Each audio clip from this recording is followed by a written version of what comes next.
China's Air Force looks unstoppable on paper. Thousands of jets, stealth fighters, long-range missiles, a force growing faster than any in the world. But behind the shiny displays and dramatic air shows lies a truth Beijing rarely talks about. Yes, it's big. Yes, it's modern. But it has deep structural weaknesses, and they matter. With nearly 3,000 aircraft, advanced J-20 and J-35 stealth fighters, fleets of drones, bombers, and helicopters, China is officially the second largest air force on Earth.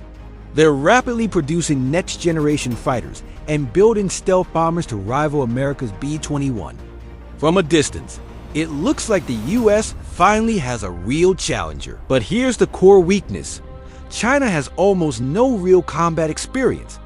Not a single modern air war. Not one pilot tested in real combat. Their last conflict was in 1979, a short border war with Vietnam, and the Air Force barely participated. China can run parades and simulated drills, but that does not equal what the US has. Decades of real air combat across the Middle East, Europe, Africa, and Asia. Experience shapes tactics, training, and decision-making. China simply doesn't have that. China's technology also has major limits. The J-20's biggest weakness: engines. They overheat, lack thrust, and China still relies on modified Russian designs. Stealth performance is inconsistent, and its weapons bays are smaller, limiting payload. Maintenance is another issue. Keeping these jets mission-ready is a struggle.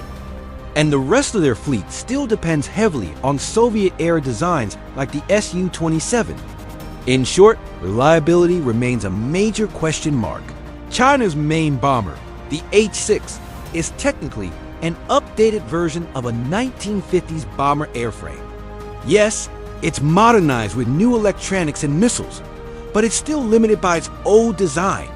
Even more important, China lacks enough aerial tankers, early warning aircraft, and support planes to fight far from home. That's a critical weakness in any long-range air war. However, China's real strength is its industrial capacity. It can build jets, drones, and missiles faster than almost any nation on Earth. But a real modern war isn't about production. It's about combat-tested pilots, battle-proven tech, logistics, global reach, and allies. On paper, China's Air Force is powerful. In reality, it's still unproven. A superpower in the showroom, not yet on the battlefield. Let us know what your thoughts are on this in the comments.